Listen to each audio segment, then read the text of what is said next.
Wall Pass Wednesday here on SDH AM. John, hear you there. Thanks for dropping by, as you always do. Here's a rundown. And it's a lot on one topic in particular, at least in hour number one, because it's that important. It's very rare when a league in the United States has a transfer of power at the top. And so yesterday we had our friend Margaret Fleming from Front Office Sports on, and she was on her way to Penn Plaza to see the assembled media and assembled MLS personnel and front office folks there for the first press conference to introduce Larry Berg as the new commissioner for MLS. So we've got a lot from that press conference to get into. And just to give you a couple of ideas as to the topics, it's going to be why, what youth development means inside the league structure to Larry Berg, the role of private equity in Larry Berg understanding the landscape inside Major League Soccer now as a commissioner. And that is a longer answer than normal, but it's worth it. And we'll go over the rules of Major League Soccer and private equity as a part of that answer. Then the question about what job one is, and they had some levity on the dais about this. And then the advice that Don Garber got from Paul Tagliabue and how it either does or does not apply to what Larry Berg is getting into as the new commissioner for Major League Soccer, only the third commissioner in league history. You had first commissioner, then you had Don Garber, and now you've got Larry Berg. Larry Berg is going to take over the role of roles, and that's going to be on January 1st. Don Garber is going to go into a chairman role through 27, and then he will fade out. There were a couple of topics that were discussed, promotion, relegation, that kind of stuff, and no, didn't think it was appropriate. So we'll get into the Larry Berg press conference from yesterday. Last night was the first night of Leagues Cup. It had its fair amount of chaos. We'll go through some of the highlights and the matchups there. And it was interesting later in the evening as our Jarrett Smith was at America First Field to see RSL, to see an individual that he was familiar with from his time here in Atlanta before he kicked off SDH Mountain, Sabalob Janidze. He seems to be living well in RSL. So we'll go over all of the matches last night. And the last match was the one that probably yielded the largest surprise. We'll hear from Jesper Sorensen after the Vancouver Whitecaps loss to Atlante, first ever in this incarnation. When you have El Piojo and Jesper Sorensen, you could not have a larger gulf when it comes to personality. And Piojo gets the win, 1-0 in Vancouver. And so we'll hear from Jesper Sorensen after the match last night. And no, he was, if there was anything that could have personified harumph face, morning, Alex, it was Jesper Sorensen after the match last night. It was late night. And this is why I've put out the bat signal for Dylan Butler from MLSsoccer.com. I don't know if Dylan is alive or alive enough. If he is, he'll join us at 10 o'clock. We'll talk about Leagues Cup. We'll talk about Larry Berg. We'll get into the MLS topics. Then we've also got opening kickoff coming up here in a second. It has to do with the U20s down in Mexico. Good news last night for the USYNT and, frankly, for the USMNT and for U.S. Soccer. So we'll go over the highlights in that matchup against Guatemala. That'll be opening kickoff. You'll also hear from Josh Torquato. Then we've got your news from the morning and the time that we have left. There's a lot of transfer stuff going on. Bruno Guimaraes, sorry, Alex. That's going to be a part of those topics in hour number 2 as we go. So the rundown for the morning, opening kickoff, a lot of Larry Berg, get into Leagues Cup. We'll go through Leagues Cup. We'll go through Larry Berg if Dylan Butler's alive enough at 10 o'clock. And then we'll get into your news of the morning, get you set up for the day. It's another handful of matches with Leagues Cup tonight. We'll go over your previews and your juice boxes, and maybe I can find some ref assignments. I don't know. But that is the rundown for the morning. Go over all the MLS, off the field, on the field, maybe Dylan Butler, transfer news, and get you ready for your day. That's your rundown for the morning here on a Wall Pass Wednesday. Once again, anything else is on the table, whatever is on your mind, as it traditionally always is. We do have news out of Major League Soccer, and it is off-the-field stuff, and it has to do with Atlanta United, and it drew a chuckle yesterday. Let's put it that way. When the disciplinary committee came up with their additions in the midweek, and they both had to do with Atlanta United. So we'll get into that too.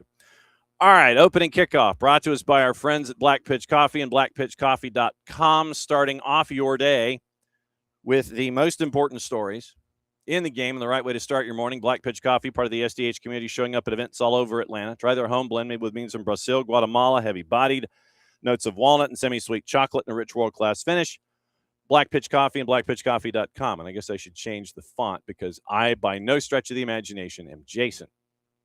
We can't do that because Jason had Atlanta Soccer tonight last night. So it was this is what always happens. It's like, I'm like, all right, so bless you. Wow.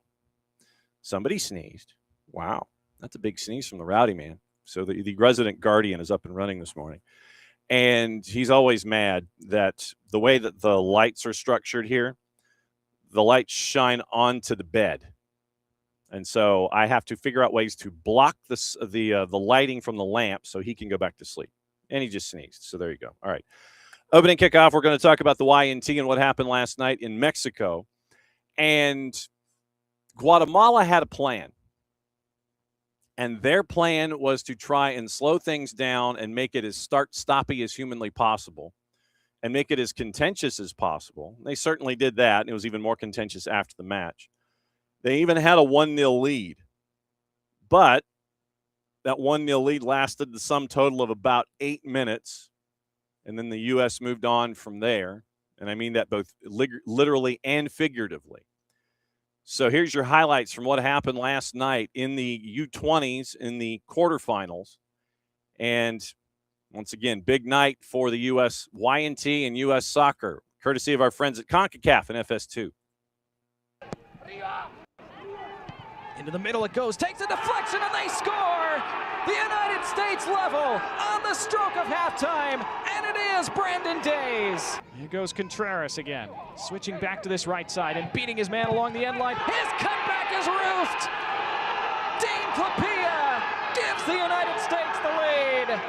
2-1 USA, one big step. No question about the finish from Klapia, though.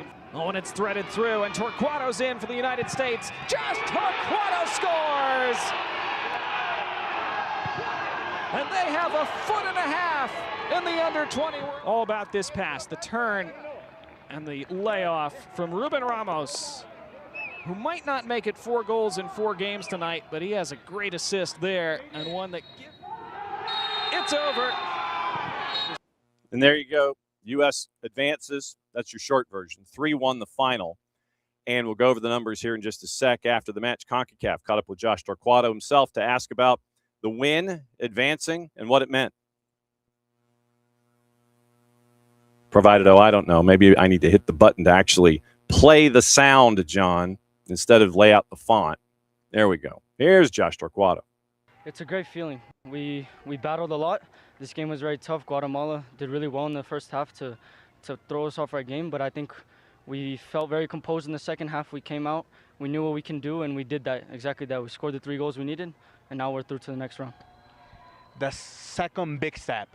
First round, now the qualification for the World Cup. What is going to be the feelings for USA right now? It's a blessing. We get this opportunity, and it doesn't come often, and we took advantage of the opportunity. Now we're in the World Cup, which not many people get to play in, so it's a great opportunity. One last stand. Now semifinals, and then if you conquer that, the finals. What is what USA going to change? What USA going to do for the next match? we're going to keep going, keep putting these performances that we have been, and just win. That's all that's on our mind is winning. Josh Torquato after the match last night. And here's your rundown of what happened, all the stats and things. U19 men's national team once again gave up their first goal in the tournament, responded by scoring 3 straight. Brandon Days, Den Clapia, and Josh Torquato, 3 unanswered. Next up for them is Costa Rica in the semifinals in the CONCACAF U20s. That is, let's see if today is, so Friday. Friday at the Estadio Azteca. Tournament semifinals securing berths to the 2027 FIFA U20 World Cup in Azerbaijan and Uzbekistan and the 27 Pan Am Games in Lima, Peru. Guatemala scored in the 36th. Oscar de Leon heads the ball past the keeper, Dane Razvanovic. You end up 1-0. Then the U.S. comes back and rolls through there. So once again, qualifying competitions for the 2027 FIFA U20 World Cup in. 27 Pan Am Games in. 28 Summer Olympics, you're already there as a host. All 4 semifinalists win. Tournament champ qualifies for the Olympics. If the U.S. wins the tournament, the Olympic berth awarded to the runner-up. 5 o'clock Friday afternoon at the Estadio Azteca. Odds are it'll probably be on FS2. U.S. and Costa Rica.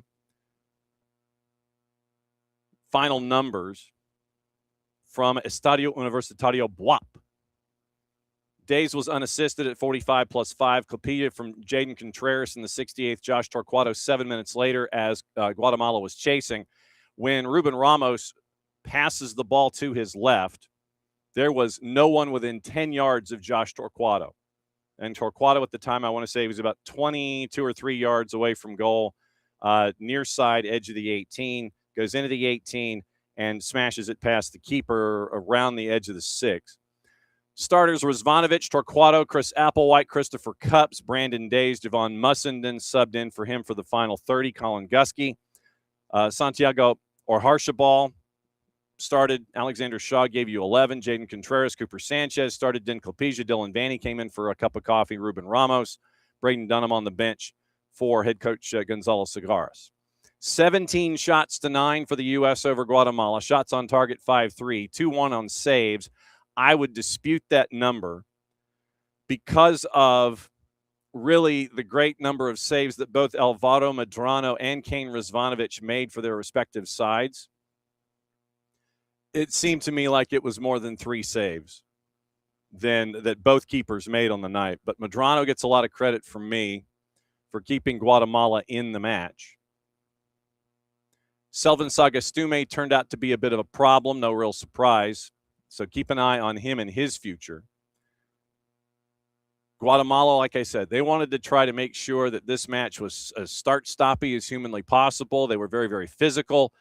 There were some cards. We probably could have done a reffing down here episode, considering the loose structure with which the whistle was used and cards were administered in the match. There were some rough tackles that might have been reds, weren't even whistled as fouls. But at the end of the night, Selah, 27 fouls called in the match, 14 Guatemala, 13 for the U.S., 4 corners, and you end up with yellow cards, and there were a boatload of them. Shavin Green from Guyana and his ARs, Brandon Cyrus from Guyana, Jose Ojeda from Nicaragua. The 4th was Eric De La Cruz from Cuba. Jaden Contreras gets a yellow. Colin Gusky gets a yellow. Then it was Marvin Avila and Javon Mussenden at 90 plus 3 in the coming together late when Guatemala, and it got worse when Guatemala was trying to foul U.S. players after the game was out of reach. When it was a 2-goal margin at 3-1, then Guatemala really wanted to take some folks out, but the U19s weren't having any of it. They were more than happy to stand up for one another and stand up in the face of the Guatemalan players. So you end up once again with 1, 2, 3, 4. So wait, 3? Just 3? Okay, just 3 yellows for the U.S., 5 yellows for Guatemala. But yeah, Contreras, Gusky, Javon Mussenden, the 3 for the United States. And 27 fouls, you end up with 8 cautions, and 2 of them, I think, 1 each after the fact. Avila and Mussenden, sending them to their respective corners, and it's like you and go away. So that's your rundown. U19s go into the CONCACAF U20 tournament, and they advance. Friday afternoon, once again, 5 o'clock, Estadio Azteca, taking on Costa Rica in the semifinals in the CONCACAF U20. So very, very cool stuff. And we are efforting. And I don't know how Coach Segaris is, but I would imagine as you are a coach in a competition, as you are getting ready. Abby, good morning. And yes, I will reach out to you offline. When you are getting deeper and deeper and deeper into a competition, you're going to be playing it closer and closer to the vest. We have asked U.S. Soccer to see if we can catch up with Coach Segaris or a player as we get ready for Friday. I'm not really thinking a player would be available, and it might just be a few minutes with Coach Segaris, but we'll take it heading into Friday's match in the semis. But, yeah, and so it was bottom line at the end of the day, you're down 1-0, you come back, you answer with one before the half, you score two more in the second half, and I think that the conditioning and the chasing that Guatemala had to do, especially when they were down a goal, I think that ended up being the end of it for them. So United States advances to the semis. Friday afternoon, Estadio Azteca, probably FS2, maybe FS1, depending on NASCAR and such. But right now, Final Four in the U20s in Mexico, and they're going to play at the Estadio Azteca for the final three matches of the tournament. I think it's Friday, Sunday, but we'll find out. But, yes, we have put in a request to U.S. Soccer to see if we can catch up with folks, and we'll see what we can have happen. All right. That's opening kickoff, brought to us by our friends at Black Pitch Coffee and blackpitchcoffee.com.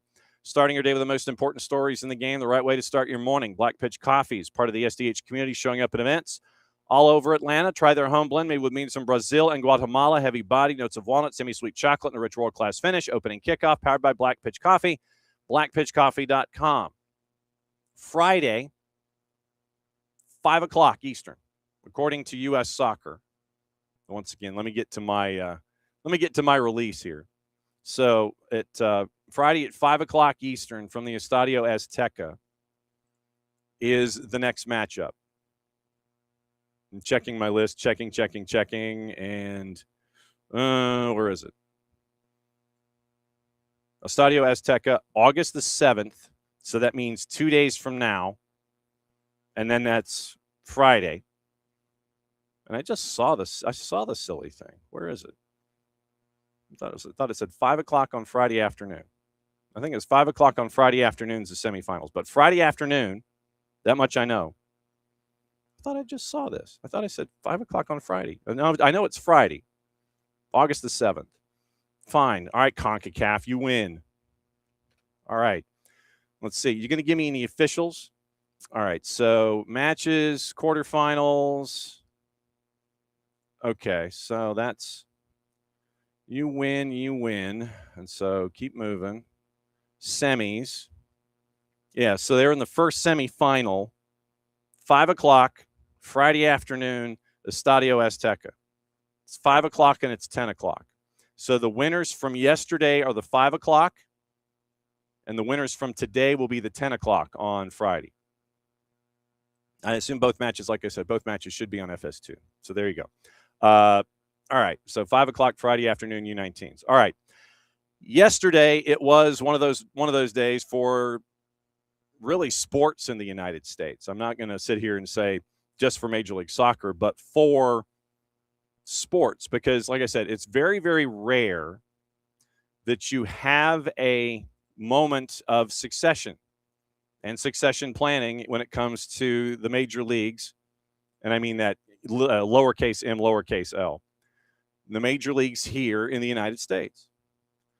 So yesterday, it was one of those moments where we're introduced to who will be the new commissioner of Major League Soccer, Larry Berg. And it was at Two Penn Plaza in New York in their offices.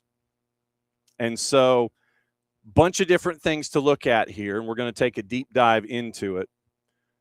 The first question that comes aboard, and you're going to, like I said, you're going to hear a couple of different voices in this. You're going to hear Larry Berg. You're going to hear Don Garber. You're going to hear Jimmy Haslam. And You are also, hang on just a second, you're also going to hear the former, who was the former co-owner of LAFC with Larry Berg, Bennett Rosenthal. He's lead managing owner of LAFC and co-chair of the succession committee. Haslam, who is the CEO and chairman of Haslam Sports Group, that's crew basically in this context, and Bennett Rosenthal, the top two from the succession committee, were there at the table with Don Garber and Larry Berg. So you're going to hear a combination of those four voices here in this segment. So the first question was, why Larry Berg? And so from the table, and courtesy of Major League Soccer, here's our answer.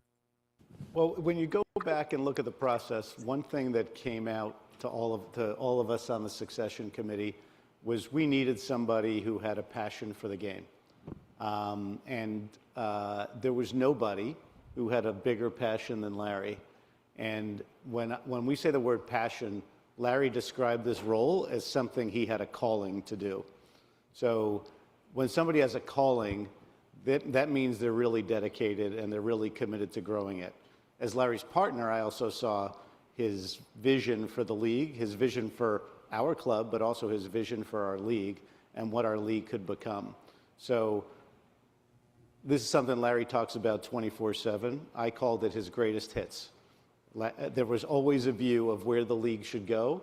And so to get a head start and have that knowledge, and have the knowledge of being an owner, have the knowledge of all our stakeholders, and have the passion to execute, puts us in a position, and puts Larry in a position, most importantly, to succeed and get consensus to make those changes.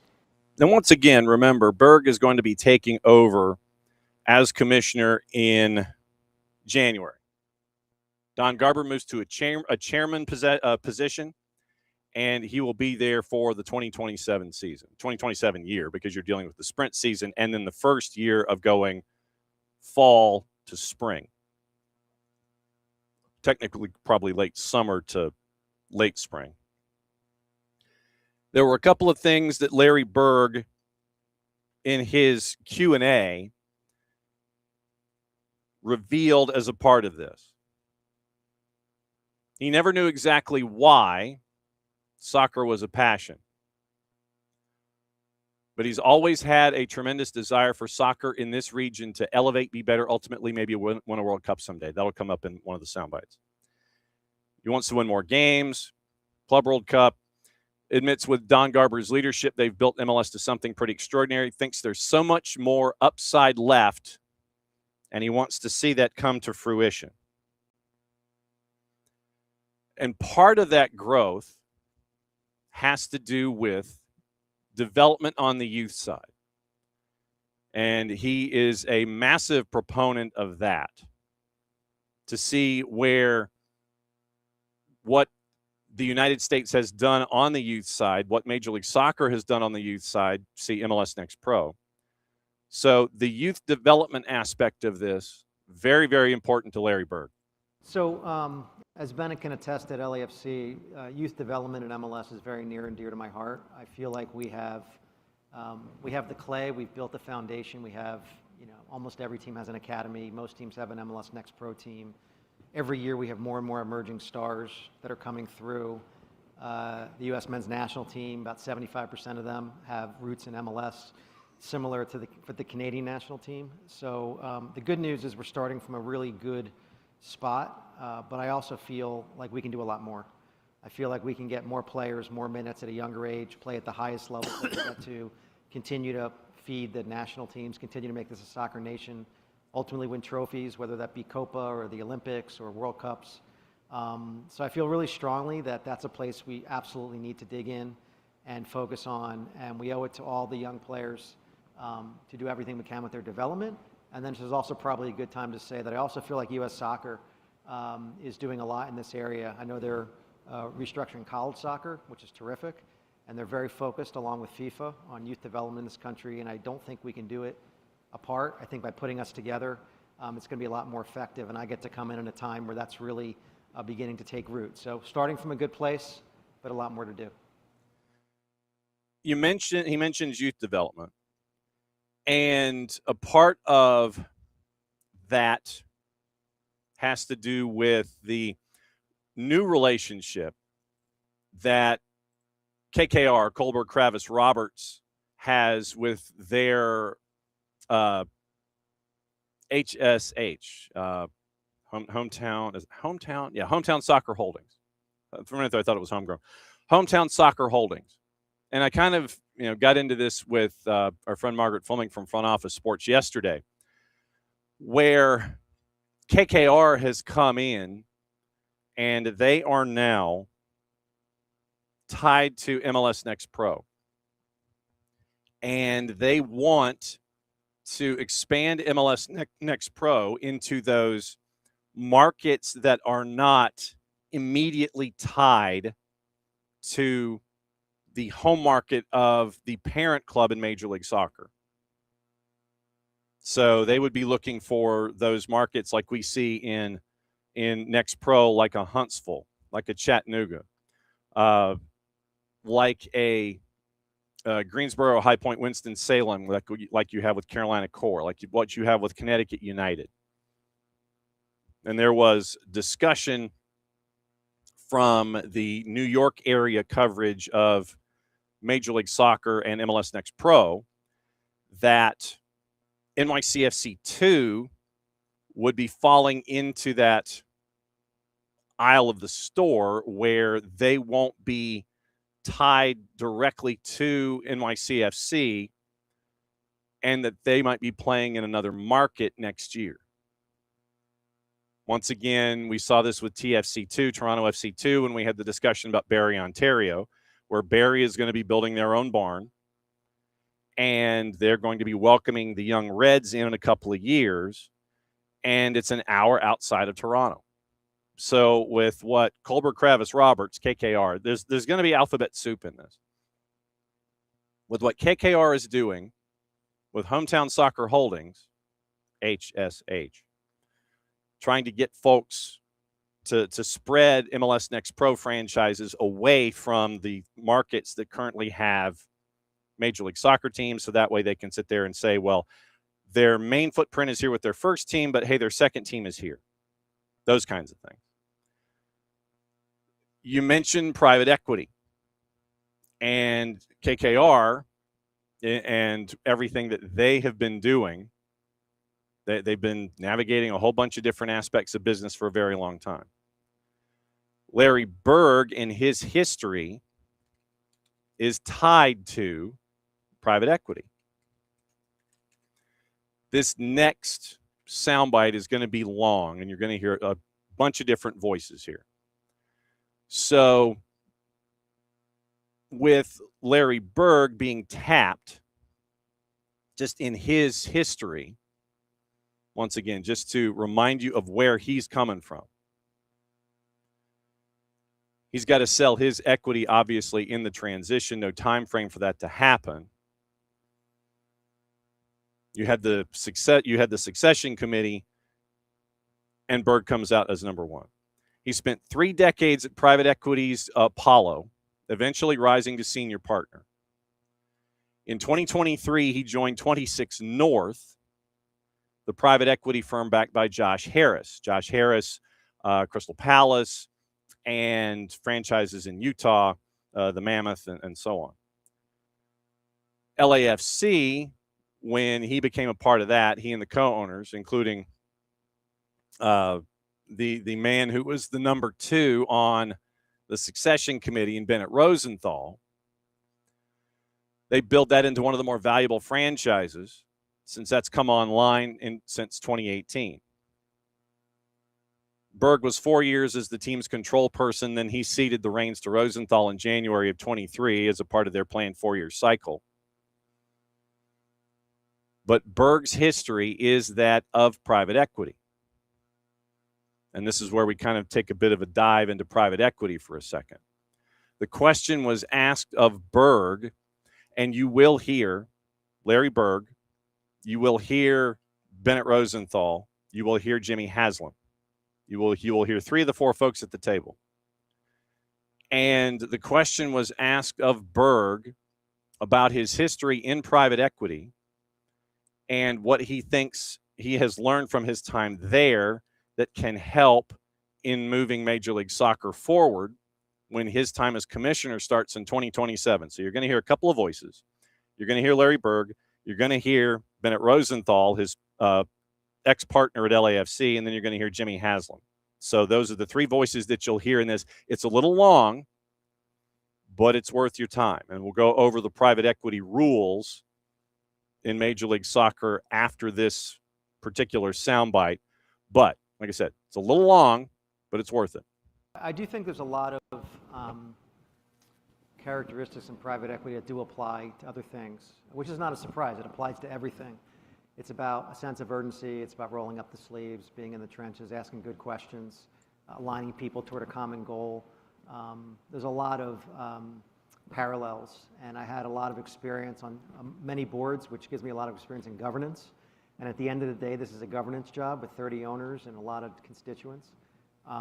And so I do think it helps, and I think by virtue of having seen a lot of different businesses and a lot of different industries, you've become somewhat of a quick study and learn to, frankly, work with the experts in the room. And the league office has a ton of experts in the room and help work that through. So I personally think it's an advantage. I think it was an advantage at LAFC. I had invested in soccer clubs before, but I had never helped run a soccer club. But I do think those things translated, and I think they'll translate here as well. I might answer a little bit differently and hopefully provide some perspective. Private equity and, quote, regular business comes in, generally takes control of the company, owning more than 50%, installs their own management team, and makes the necessary changes to benefit the shareholders.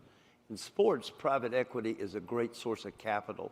As the value of these teams has soared, and they have really in all leagues, when somebody comes in to buy a pro sports team or buy a share of a pro sports team, private equity can provide great assistance by providing capital.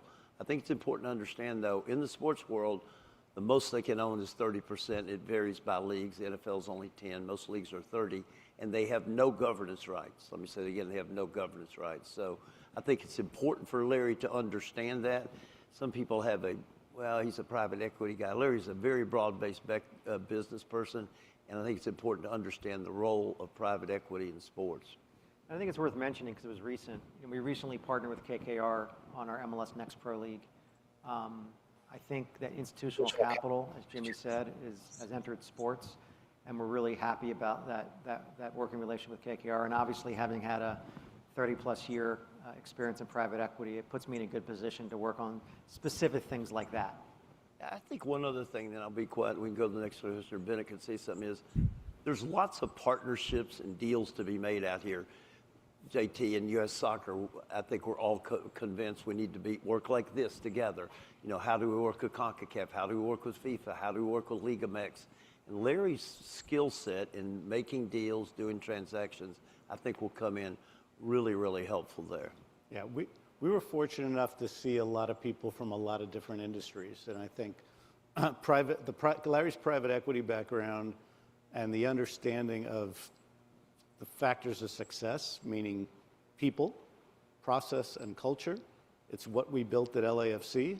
The ability to communicate that skill set, I think, really helped Larry in the process, and it really helped get our partners in the league a lot of confidence that Larry's going to be able to collaborate, take in a lot of data, and make great decisions, which I think is what makes a great private equity investor, which Larry proved he already is at Apollo. He's proven at LAFC that he can bring that skill set, and I'm sure he's going to bring that skill set to the league. Okay, just so we have the rules of engagement here, just so you know, and Jimmy Haslam alluded to it in the middle of this soundbite. For private equity to be engaged in Major League Soccer, they created rules back in 2021 that had restrictions on them, presented the guidelines. Measures covered four main areas: specifics for what constitutes a qualified fund, rules around the investments, governance restrictions, and different deal types. Sportico back at the time in 2021. Groups looking to acquire stakes in MLS clubs must have raised at least $500 million US In addition, the league was seeking diversified backers, meaning a qualified fund cannot have more than 25% owned by a single investor. Sportico adds that no more than 10% of a fund can be invested in one club. Sounds like you could do a lot of 9.9s. And MLS clubs cannot make up more than 25% of a fund overall. So let's go through that again. 2021 rules of engagement. Groups looking to acquire stakes must have raised at least $500 million. And most private equity firms that would be engaged in something like this are three more lines to the left of the decimal. Just add another comma and a full set of zeros. Diversified backers, qualified funds cannot have more than 25% owned by a single investor. So if a fund comes to the table, they want as many different individuals or individual groups attached to it. That one person cannot have any more than 1/4 of a particular fund. No more than 10% of a fund can be invested in one club. Like I said, to me, that sounds like you could have a bunch of 9s if you wanted, because if I'm not mistaken, that is what other investors have done overseas when they have tried to accomplish their multi-club model. 9 here, 6 here, what have you, because that also keeps you under review from those particular countries and the business sections of government that look into governance and look into investments. And then MLS clubs cannot make up more than 25% of a fund overall. Most of the times when we're looking at clubs like this, when it is an athletic endeavor, clubs are not that high a number anyway. It is part of a larger portfolio, and just ask Bowley Clear Lake where it is as a part of its structure, as an example, say. MLS then had informed their teams back in 2021 that they would create a short list of pre-qualified funds. Any private equity investment must be more than $20 million US, but cannot exceed 20% of the club's equity, according to Sportico. So obviously you look at the value of a club, and if it's Messi and Friends, if it's LAFC, if it's something, if it's one of the clubs in the United States that is worth 10 spots to the left of the decimal, then in theory it could not be more than $200 million in equity or private equity investment. If a club is worth $1 billion in whatever your evaluation is, the private equity investment has to be more than $20 million, but it cannot exceed 20% of the value of the club. So it could be somewhere between, say, if you're $1 billion club, $20 million and $200 million. I know that's a wide range. No team can reportedly have more than 30% of its equity owned by funds. So that's why you've got that 20% limit. So that way a fund is not the number one owner of a club, and no fund can own stakes in more than 4 teams. So you could do a bunch of 9s, and you can do that up to 4 times, which kind of takes the league back to where it was with a larger percentage when it was starting out, where you had the Hunt family and AEG owning multiple franchises to kind of keep the league afloat. But this is different. If you have a private equity fund, you can do a bunch of 9.9s.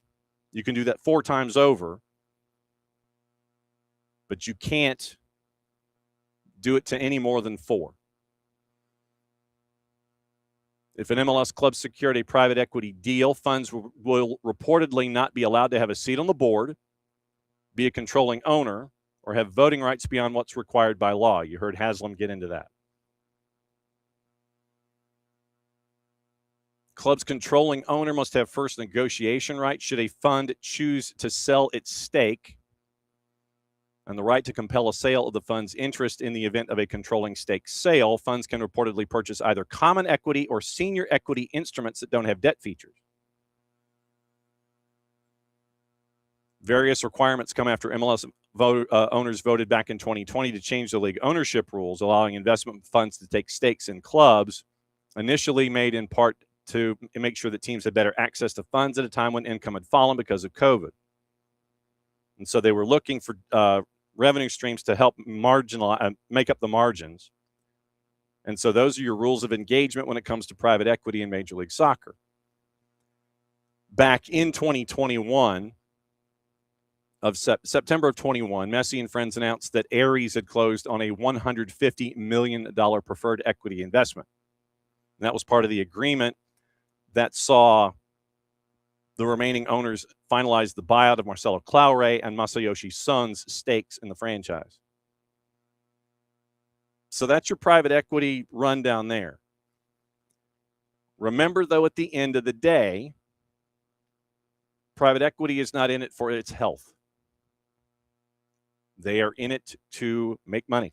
They have an expectation. As do, most owners when it comes to sports across the board. But what you're seeing in private equity is them getting in on the ground floor of a league that is on the upside of its bell curve. And incoming Commissioner Larry Berg has said there's still a lot that can be accomplished. So that was where Larry Berg's private equity background and knowledge base can come in to help things out. He was then asked what job one is. And yes, Rich, that is also on the table when we get into Major League Soccer. He was then asked what job one is when he hits the ground running in 90 days or so. Here's his answer. Look, we have a lot to do. Obviously, the foundation's terrific, but I think it all starts with quality on the field. I think there's a lot of other things that matter a lot. I think the new calendar was a massive move. I think the new playoffs, the new divisions, these are all really important. Youth development we talked about, but at the end of the day, it's quality on the field, which means roster investment model in part, and that's something that the owners need to decide collectively. It was my job as co-chair of Sporting Competition Committee to help move those along. I'm really excited about the opportunity to have my fingers all over that, even that much more. And what I promised the owners yesterday in my presentation is I'd spend the first few months talking to and meeting with all the owners and hearing about all of their viewpoints, because I think everyone unanimously wants to move forward. Everyone wants to take advantage of this rocket fuel from the World Cup, but they have different views of how to do so. They focus on different, we call it choose your own adventure, different things. And it's my job to take all these things in and come up with a plan going forward. And sometimes it's just a question of being a little bit creative. And I have that experience in private equity, to go back to the last question, to try to bring people together and make certain trade-offs. We've done it, as you know, Paul, with our current roster investment model in terms of choosing a DP or choosing more roster investment or choosing an extra U22 so people can decide what they want to do. And I would say that's my number one job. I think if I do that well, we will have more transfer revenues and we'll have more media money, and that'll all lead to better product on the field, and that'll become a flywheel because it leads to more transfers and more revenue money, more media money. But that's job one. Job one, according to Larry Berg, as he walks in the door. And remember that as a part of all of this, there are things that he has to look at. You've got a new collective bargaining agreement that has to be signed, sealed, delivered, negotiated before 2028. And you also have to figure out your media deal and what you want to do there. Because remember, the media deal in and of itself is out after 29. So what are you going to do there? You opted to end it early, and now you've got to figure out revenue streams. You've got to figure out how you can maximize those. You got to figure out how to be ahead of the curve with some other networks and figure out, okay, where's my space? Where am I navigating, and what am I doing? And you've got to figure out what's best for the league.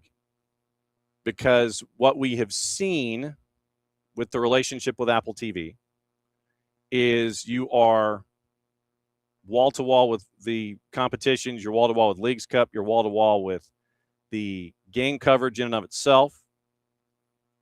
I know that the studio coverage with our friend Kevin Egan et al. There are aspects that have been tremendous when it comes to showing the growth of the league. And then obviously there are things that I'm sure that both the league and any prospective TV partner will want to address. Whether it's production, on-site versus remote, number of cameras, those kinds of things.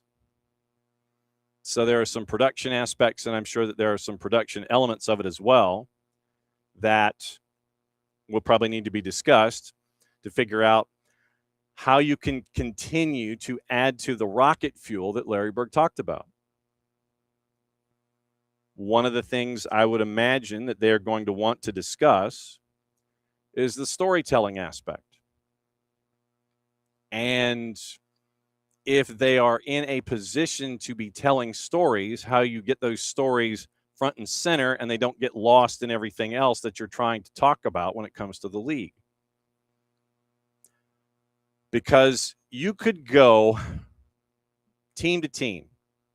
You could go from team to team, and you could come up with features every week. I mean, Atlanta United has been fantastic with us at SDH, where we get to do things like box to box with the twos players, sit downs with coaches, sit downs with, the younger players, and being able to tell those kinds of stories. For us, that's a natural idea. You could go to each club. Rich, I'm sure that you probably have a story that you'd love to have told so you'd know more about an individual. Shoot, do a sit down with Ezekiel Alado, especially after what happened in the match with Atlanta. Get more on his story. Get more on about what Union 2 is building. Ryan Richter, do a sit down with him about how he's gone, and Dave Leno can back me up on this. Sit down with Richter, going from his time in Bethlehem to Philadelphia Union 2, and now because he's been a system guy. Folks want to know more about that kind of stuff, I would imagine. I want to find out more about Ryan Richter. Where can I find that story? Where can that story be done and told? Just as an example. And it's two examples, and we were looking at it for 45 seconds? I'm going to look at the standings real quick. And just so I don't skip a team. And so this is just me and my journalistic questions and answers. So if you look at the standings, all right, so let's look at the standings. Nashville. Obviously, for me, the coaches would be slam dunk sit-down interviews. I want to catch up with each of these coaches and find out what makes them tick. When it comes to what we've seen in Nashville, I mean, the season Andy Nahar is having, I'd want to sit down with Andy Nahar. With Messi and friends, obviously, the youth that they bring up through their system and what's going on at Messi and friends, too. With the Revs, with the new coaching staff and what you're seeing there, and all of the young talent that's on display. I know that I'm drifting toward the younger talent that's there in each of these situations, but I think that it's important for fans to know about all this young talent. Chicago, obviously, you want to have a sit-down with Lewandowski.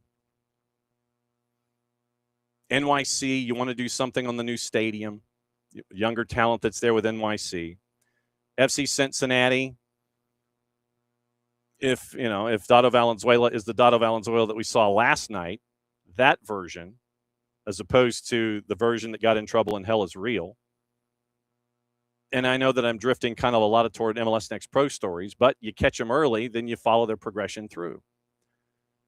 Charlotte, obviously, the younger players that have come through with Crown Legacy. Red Bulls, we find out what the roster looks like, see what the Julian Hall. DC United, you talk to the coaching staff there and find out what it's been for them this season. Orlando, you have to obviously start with Griezmann. Crew, once again, the younger talent that's come through the system. Toronto FC, you have to do a sit-down with Josh Sargent. And like, this is just me off the top of my head. Philly, we wanted to know about, Alado and probably Milan Olaski, the younger guys that have come through the Union 2 system, and a sit down with Richter. CF Montreal, I'm sure there's a story there with their talent pool. Definitely a fan piece, a Stade Saputo piece at the very least. And like I said, we could talk Atlanta United all day long. Vancouver, you got to talk about Mueller. The no name defense. Do a sit down with Takaoka, who's probably got the lowest goals against in the league. LAFC, all the high priced talent that's there. You do a sit down with Sonny. San Jose, all the young guys that came through college that are a part of things for Bruce Arena. Houston Dynamo, everybody that's come in to help out Ben Olsen. Obviously, if you could do a sit down with Guilherme, that would be fantastic. RSL, you could do like 19 different sit downs. You have Jarrett do them. Gilavogi, Diego Luna, Saba, and his, what Saba has seen, Gozo until he goes over to Europe. Same with FC Dallas. And you catch up with, hang on just a second. Benji Flowers. That's an easy one. The second he signed that contract for $3 million and Chelsea was interested, you put in a request to talk to Benji Flowers. With all caps, they have a new DP, Carlo Holsa. Sit down. Portland, new head coach. Sit down. Seattle, the younger talent that's come through the system. Loons, same way. Colorado, before you lose him, you sit down with Harrington. LAG, shoot. You get Chucky Lozano, sit down. San Jose, front office, Mikey Veras. The MV Palatero, Anders Dreyer, sit down. Austin, the new DPs that have come in as they're trying to turn things around. Sporting Kansas City, all the new faces that are there, and Dejan Joveljic. So in what? 5 minutes, we've come up with a boatload of features for the network. Thank you. We need to do them. Whoops. That's not what I meant. I meant to do that. That's what I meant to do. So, that's interesting. Get rid of that. We got to get rid of that. Come on now. And that was not what was intended. They're on the block list. And so now that I've blocked them, no, not going to do that either. That's interesting. All right. So by blocking something and fonting it first, this is interesting. All right. So unintentional note here. So I got to figure out how to do something real quick. This is not what was intended at all. Yeah, it is, Rich. Don't look. Literally, I'm trying to come up with anything that is anything. So how about we do this? There.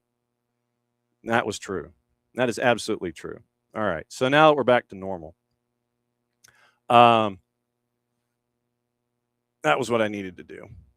Yeah. So forgive me for that lower third, trying to get rid of it. I'm still trying to learn the system. But in what? 5 minutes, we figured out features from each of these teams that a broadcast partner should have. Thank us later. You've got to get into the storytelling aspect of it. You really do. Whomever your partner is. And you've got to make it accessible. You've got to make it accessible. And when you're trying to find these stories, if they've been done by their local teams, then where are they? Are they on the website? Are they on the TV provider page? That's another thing. If you want to get into storytelling, make it accessible so you can draw an audience in. That is something that has been somewhat clunky in this particular television contract. They might be doing the stories, but they're hard to find. You want to bring in somebody for the first time? Make it easy. So you got to find your partner. You got to find out how to talk to audiences. You got to get into the storytelling. You got to do all these things. That's what's coming up in a contract in 29. So those are the larger issues that I see anyway coming up in the near future, couple of years. CBA for 28. New TV partner, new broadcast partner, let's phrase it that way. New broadcast partner 29 and beyond. And how do you produce it and storytell and all that kind of stuff. So those are the big things for me as Larry Berg comes in and he is gassed up and ready to go to take over for Don Garber as the new commissioner. So one more thing before Dylan joins us, and Dylan did have the late night in Leagues Cup. He's going to be joining us a little after the top of the hour. Story by Don Garber having to do with what Paul Tagliabue told him when he was going over to discuss things and eventually become MLS commissioner. So story time with Don Garber about having to take a new gig. It was 28 years ago, and I worked at the NFL, and Paul Tagliabue took me into his office and said, why would you leave? Why would anybody that was working in what was then the growing sports industry leave? And obviously, I believed in what MLS could be. And I said, do you have any advice? And Paul was an attorney, and he really didn't have a great sense of humor, so I wasn't expecting something that I would be repeating so many years later. But he said two things then that I thought about for many years, but sitting here today are no longer relevant. The first thing was, you're going to see what life is like without leverage. And in the early years of MLS, we had no leverage. Every day, our staff, our clubs, our players had to earn it, literally just through sweat and blood and being smarter and working harder, because nobody really believed that MLS would be what it's turned out to be. We no longer need to worry about not having leverage because we have one of the best leagues in the world. We've got the best player in the world. I think we've got the best ownership group in the world, and we're going to have a great commissioner who's going to take it from here. The other thing he said, which is no longer true, which I've repeated before, and it is probably something that may be the cover of my book. He said, in order to be successful, you need to keep the owners who hate you away from the ones who are undecided. And I don't know if I ever told you that. Gone?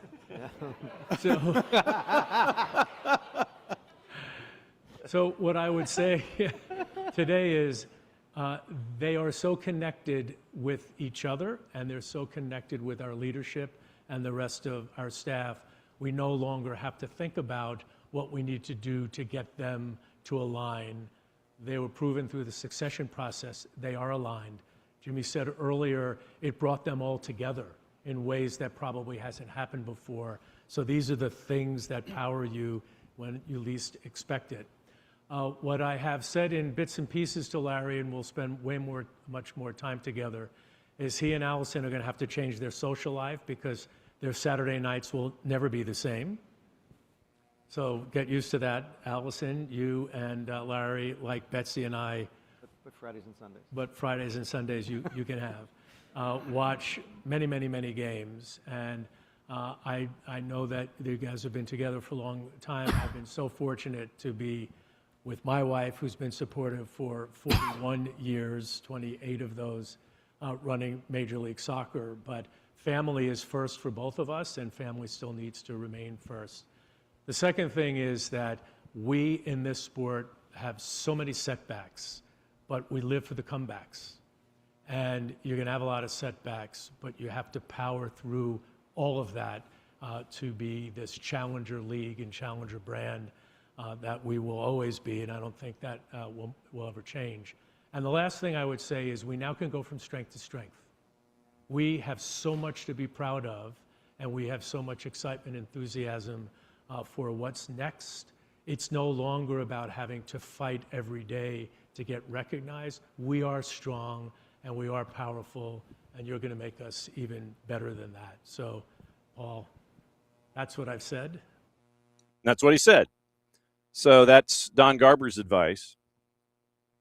So he got advice from Paul Tagliabue, and now he's passing along advice to Larry Berg as he will take over in the grand scheme of things. So there you go. Let's see, is best player, which ownership group is the best ownership group in the world? I don't know. I think, David, what I think he's referring to, considering it as a single entity structure, I think he's referring to the collective.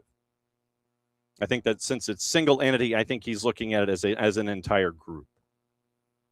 So that's what I think Don is getting into there. He's referring to the group of all of them under a single entity. So everyone rowing the boat in the same direction. I think that's what he's getting into there. But yeah, that's the other question. Since you mentioned that, what happens when Messi retires?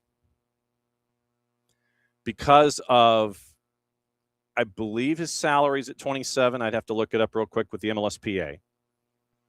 With NIL, it takes him to 60. Ownership stakes, all the ads, all the things. And who's next? Who is next in that? That's what I want to know. If you have the best player in the world and the best ownership group, meaning all 30 is how I'm looking at it. When Lionel Messi retires at the age of 72, who's going to be the new Messi? And Rich is not optimistic.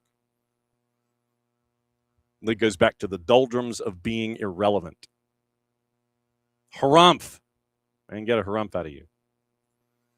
Yeah, so I want to know. I want to know. I want to know what, and frankly, who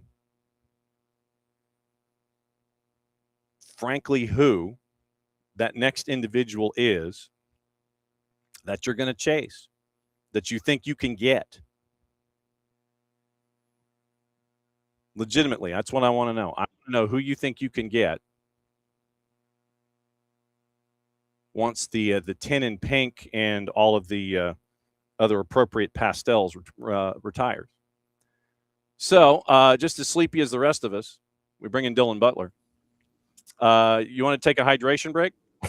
Yeah, because I haven't had one yet. There you go. So, hydration break brought to us by our friends at local Vine Beer, Wine, and Liquor stores. 2 locations here in the Atlanta area, Johns Creek and Cobb Parkway in Cumberland. And they got a lot of stuff. You go in, you impulse buy. Trust me, can't thank them enough for being great partners when it comes to anything and everything SDH here starting in 2026. We spent the bulk of the first hour going over the Larry Berg press conference from yesterday at 2 Penn Plaza. To be fair, I haven't seen it. That's perfectly fine. But obviously still very confident. You know, he was formerly a co-owner at LAFC, spent time in private equity, and he feels like the upturn is still there. It is still, MLS is still on an upswing, and he's ready to, continue to hop on that comet and take it where it needs to go. But there are some questions, and I was getting into that as we were, getting ready for you this morning. You got a collective bargaining agreement getting ready for 28. You've got a new TV partner you got to figure out in 29. You've got to figure out who and how you want to tackle it, and the idea of possible relocation or expansion and all these kinds of things. But I think it's safe to say that Major League Soccer, the gap from, say, 5 to 12 internationally when it comes to rankings for leagues in the world, I think that if Major League Soccer continues to go on this upswing that they've been on, they can be number 5, number 6, and be right up there with the big 4 that we always look at. So it's an opportunity here, obviously, with a changing of the guard, Don Garber leaving, 27 goes to chair, Larry Berg comes in. it's an opportunity, but you still have some things you've got to figure out and fix. But you've got a league that can adjust some things, maybe add a DP. You've got to work on a floor and a ceiling when it comes to expanding your cap. It's an interesting time here in Major League Soccer as you're ushering in a new commissioner. Yeah, no doubt. I think what gives me optimism is that this is someone who was just with LAFC, right? Yeah. And when you think of owners in Major League Soccer and projects that have been ambitious, that have pushed the envelope, that have chased the biggest stars, spent money, right? Like all the things that we want to see from teams. He was at the forefront of that. So I think at least that to me that's a positive. Yeah. We spoke about it last week. Can you get buy-in then from clubs who traditionally do not spend that kind of money, are not that ambitious, right? So I'm definitely intrigued. Yes. I think there's a lot of critics for in general, but certainly for Don Garber. But like I saw it somewhere on X, I forgot where, but someone had put out like, look at where the league was when he started and to where it is now. Yeah. Now you can complain that it should be maybe further along, that like these little baby steps along the way, maybe they could have been taken bigger steps now in these last few years. But he certainly did a tremendous job, one, to just keep this league afloat, and then get it to the point now where there's almost every team has their own stadium. Everybody has these world-class training facilities. We've seen it utilized in the World Cup, right? There's second teams and academies for these teams. We're seeing it now almost hourly, right? Like these Tommy Scoops putting out, this guy going there. He's a homegrown. We're seeing not just like the $2 million transfers. Now we're seeing, the 10 and the 12 and the 16 million. So kudos to him. And I'm definitely excited. As you say, listen, there's going to be some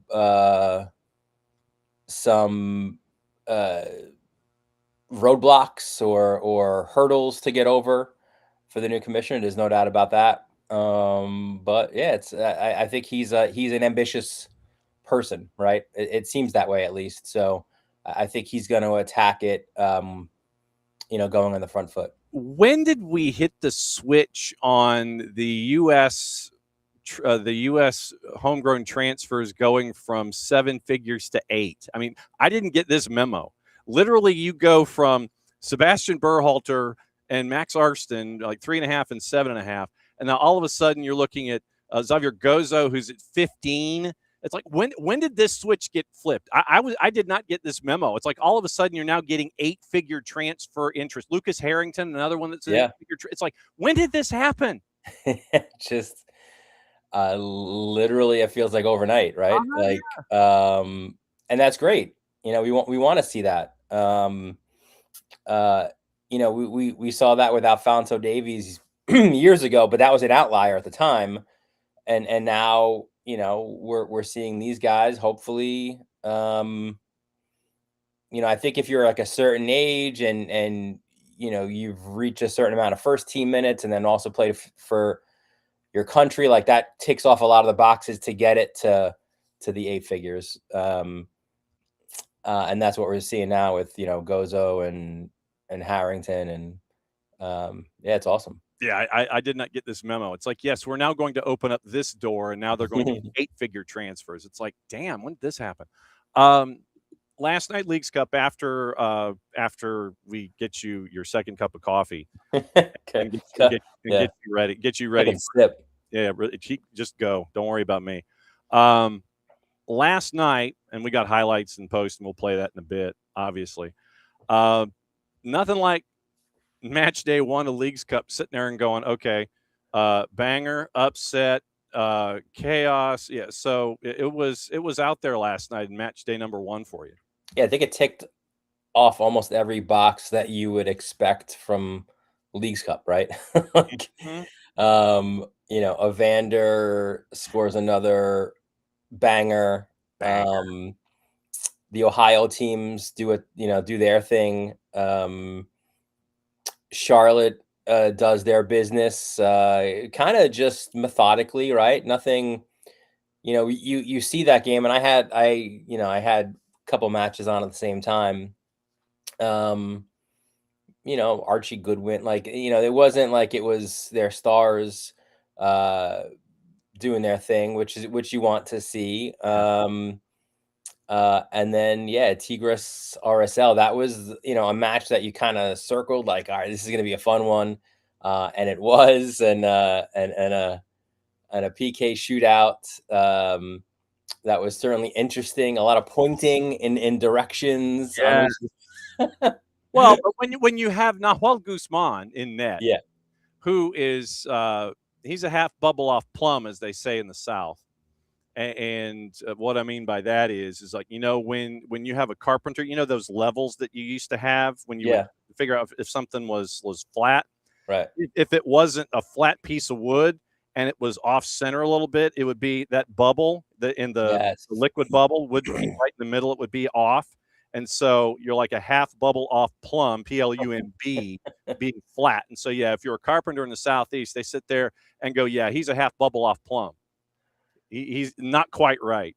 But he's must see. Oh my God, yes. Absolutely he is. Like, you don't know if he's just going to stand towards the net and just, jump and turn and dive somewhere. Here's the back of my front to start things off. So that was entertaining, and some upsets as well, right? Even upsets on the other side of things, right? You kind of looked at it like, well, this is one that Vancouver should win handily, and they didn't, certainly. So no, and we will hear from Jesper Sorensen coming up in the second half hour. But if it was going to be anybody that would take just sit there and take an upset in night number 1, it would be El Piojo. Yeah, it would be Miguel Herrera. Can I again lobby for anybody? Please, can we get him in Major League Soccer, please? Please. Could you imagine? So entertaining. Could you imagine him in like Vegas? the head coach of the Vegas franchise. Could you imagine that chaos? I mean, here's a dude. Awesome. Here's a dude who got booted from the sidelines I think it was in CONCACAF Champions Cup, and he's having a discussion with his coaching staff via walkie-talkie in front of the owner's box. Yeah, if there's any coach or potential MLS coach who would pull the old like Bobby Valentine move with the Mets, like where he gets ejected from the game and he comes back with a mustache. Yeah, that's not me. That would be him. That'd be Piojo without question. But yes, of course. So I think they were team 32, was it? I think they were at the bottom of close to the bottom of the barn when it came to the ranking system, which is ranked on last year, by the way. Everybody looks at it and it's like, what? Yeah, they were ranked 34th because they didn't exist last year. They were Monterrey last year. Right. So they were 9 versus 34, and 34 gets the win. You end up with RSL, who is ranked number 30, taking number 2 Tigres to shootout. So we got to see Guzman, and it goes to sudden death PKs. It goes to the 6th, and Zach Booth hits a post. Everybody was 5 for 5. Juarez at number 23 goes into Minnesota and gets the 2-1 win there. But Evander and banger, it's like literally if you do not use them in the same sentence, something is entirely wrong with what we've seen so far. But But that's what I think makes this tournament fun, because you get to see the calmer version. You get to see the non-Hellas real version of Dado Valenzuela. Yes. And see the kind of player that he has evolved into. And it's like you get to see all these different combinations and all these different characters and things like that. And then the one thing that I know that we were looking for after teams in Major League Soccer and Liga MX played on the weekend, you figure it's going to be one of two things. It's going to be yawners across the board because they're tired as dish and they're coming in and they're flying in, or it's just going to be like YOLO and everybody's Leroy Jenkinsing their way through match day number 1, and you ended up thankfully getting the latter.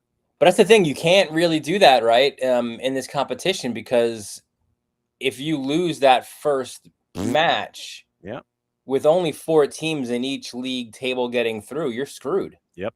Like, you need to get a result in that first match. So that's the other part of it, I think, and it definitely makes it unique, right? Like, it's not only the Liga MX and MLS rivalry going on, but then you're also competing against your own league, and you've got to watch results, and tiebreakers become a thing, and it's only the 4, right? Like, we start with 32, and then really quickly, we're down to 8. So it's not the NHL, it's not the Stanley Cup playoffs, where for years people would just complain that everyone gets in. This is like, you've got to earn it to get into the knockouts. Yep. And tonight, are you there from beginning to end again tonight? No. We've done we're all managing minutes. So okay, cool. Good. So it's like a 1 on, 1 off. I'm on again Friday. I'm off on the weekend. So, and it's let's see, 3. I think it is 6 matches tonight. You end up with Messi and friends taking on Atletico San Luis, 7 versus 33 at New Stadium. Monterrey and the Purple Team in Orlando. At Geodis, you've got León and Nashville.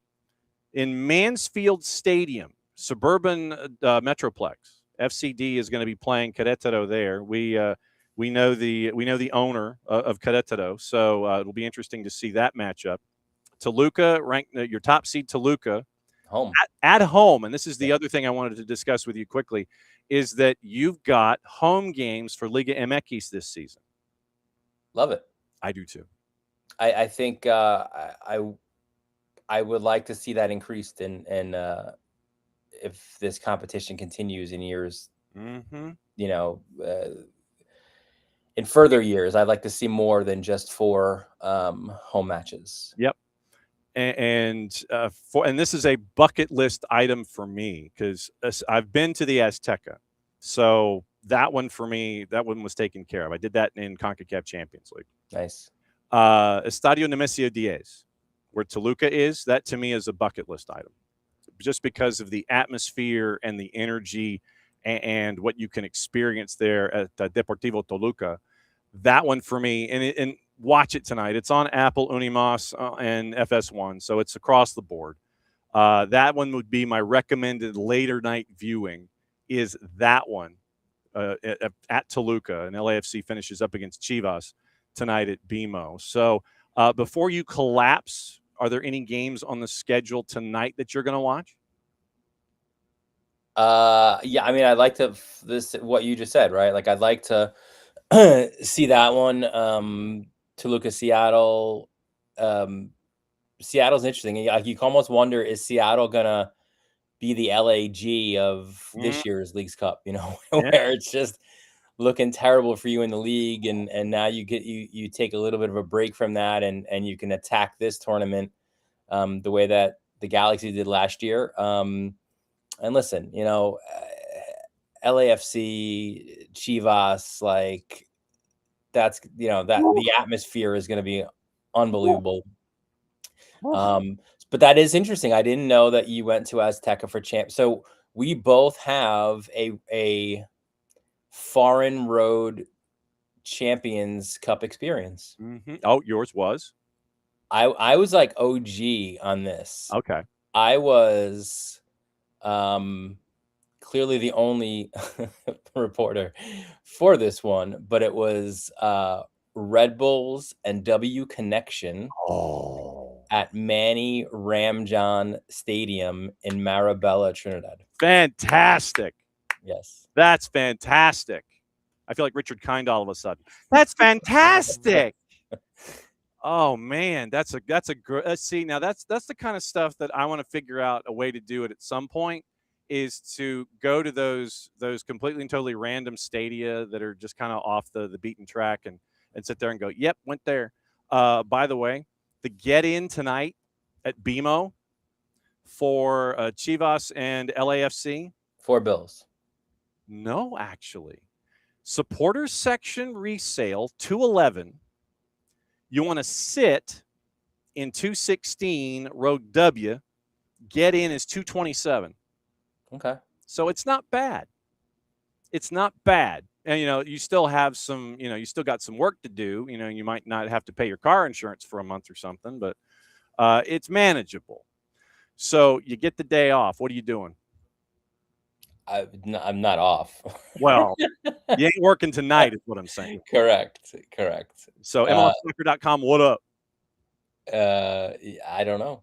Okay. I truly don't know. Good deal. Thank you for I like the kit, by the way. Oh, yeah, this is from our friends at Nofo Brewing, because Nofo and the beer that we have, by the way, the Soccer Down Here lager from our friends at Nofo Brewco. Nice. And so this is, if you go to Nofo, this is what SDH lager looks like. Sick. And so yes, we have our own lager. Jason spent many an hour trying to figure out a decent lager, and so yeah, an easygoing lager, the Soccer Down Here lager, you can get with our friends at Nofo Brewco, and they are attached to Walsall, they are attached to Drogheda United, and they are attached to Chattanooga FC. So I figured I'd bust this one out today. Love it. You're the man. Go get some coffee, and we will catch up with you next week. Yeah, buddy. There he goes, Dylan Butler. He's going to go collapse. There he goes. All right, so let's take care of gossip, rumor, and innuendo, what to watch, where to watch it, how to watch it, and we will also do another couple of things. We got to get into the highlights from last night. We'll get into all the rumors and all of the things, and I mean all the things. So we mentioned Xavier Gozo, and that's going to be like $15 million around the corner for RSL as folks are knocking on their door. Crystal Palace did not have that on the bingo card. But once again, we were talking about $15 million and Xavier Gozo possibly, and that's what it's looking like. 19 years old, 6+5 in 16 matches, candidate to earn his first USMNT cap this fall. And Villa and Atletico de Madrid also in the mix. Advanced talks with Crystal Palace, so keep an eye on that. Max Arfsten's move to Middlesbrough is complete at $7.5 million. Sell-on percentage there, first-round pick in 23. Great story, and that would be another great story for a media partner to tell when it comes to Columbus. Just saying. Oh, and we mentioned how things are with the men's national team, the U20s making their way in the U20 competition, the U19s. Mauricio Pochettino's second cycle, of course, the news came out after we went off the air yesterday. U.S. Soccer confirms that the September-October window opens against Peru in Orlando September 26th, Chile in St. Louis on September 29. Mexico is going to be in Glendale October the 3rd, Canada in St. Paul at Allianz on October the 6th. Peru in Orlando history on the U.S. side. Americans unbeaten there through 7. It's a fan appreciation match for a group of players who spent the summer building relationships with home crowds at SoFi, Lumen, and Levi's. Chile comes 4 days later to the Pink Park, and that is also going to be where Tim Ream calls home. Rafa Marquez takes over in Mexico, and Villain as a player, how does it show up as a coach? Mauricio Pochettino has yet to beat Mexico in 2 tries, a friendly loss in October 24, and then the Gold Cup final last year. And then you're going to the Snake Pit in Glendale for State Farm, and in that particular venue, it has been very, very kind for the U.S., unbeaten in 3. Canada once again, Jesse Marsh. That one's going to be in St. Paul. Canada beat the U.S. again last year in the Nations League third-place match, and that set the tone for the rebuild. Everything's going to air on TNT True, HBO Max, Universo, and Peacock. And so Mauricio Pochettino gets his first steps and stages as he's getting ready for round number 2, a full cycle of full cycles when it comes to everything attached to U.S. soccer. All right, so as mentioned, let's get you into the highlights from last night. We'll get you into juice boxes, and maybe we can have some referee assignments. I'm just asking. I'm not asking. I don't think I'm asking for much. I really don't. I don't think I'm asking for much. But for the life of me, I cannot find ref assignments in Leagues Cup. I just can't. I don't know where they are. So what if we did this? Referee assignments, Leagues Cup. Because I'd like to know them. Upcoming referee appointments, assignments, NWSL, MLS assignments, match day 17, ref appointments, Dutch referee blog, EFL, cup appointments, rate the ref, EFL. Come on, people. Seriously? Upcoming referee appointments, worldreferee.com. And the first thing that they have is in August in Spain. It is not anything having to do with what I'd like to see. I don't think I'm asking for much. I really don't. I don't think I'm asking for much. It's like competitions, Leagues Cup. That's all I want. It's like, give me the Leagues Cup competitions. And, seriously. It's like FIFA World Cup. They go back to the 06 qualifiers. Seriously. I mean, all these things. So Americas, well, referees, competitions, it's nowhere to be found. Seriously. I cannot find these ref assignments, and it's bugging the ish out of me. Because you'd think it was, maybe is it CONCACAF? All right, so if we go to CONCACAF. See, now, and so let's see. Okay, so it's not a club competition. Seriously, you cannot find ref assignments in Leagues Cup. You seriously can't.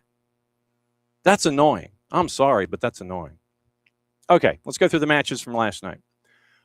Columbus over Atlas by the score of 3-1. 3-1 last night. Yeah, and Rich mentioning Holland and David mentioning Harry Kane. And like I said, that's a tough question. Who's going to be the face of the league when that gentleman retires in Miami, whenever he retires? So Columbus and Atlas, ranked 17, ranked 32. Scott's Miracle Grove Field, first kick of the night because the other matches weren't kicking off because of rain. Here's what happened early. Chris Whittingham, Lori Lindsay on the call, Apple TV. 30 minutes into this game. Shambo's corner into the heart of that area. Adams was in there, but well won in the air. Still work to do, though, after Capasso wins the initial. Chambeau to the back post, and the header's down for Rubalcaba, and it goes in! Cesar Rubalcaba hasn't started a game in MLS this season, but he gets the opener for the Crew in Leagues Cup.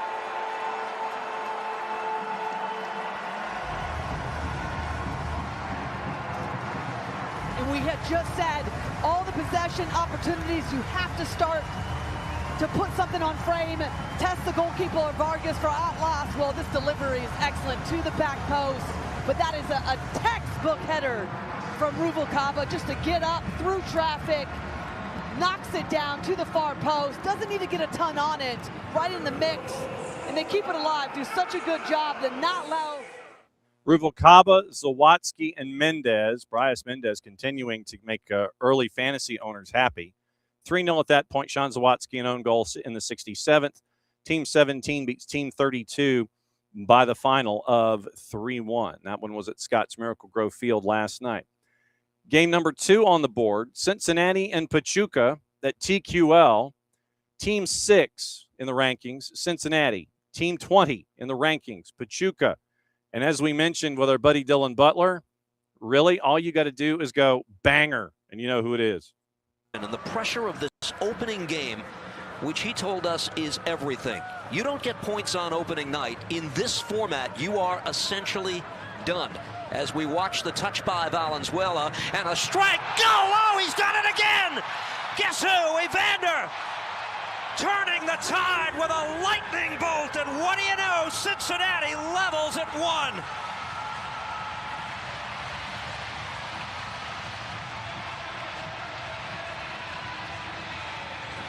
Second time in 4 nights, it's just shot out of a cannon.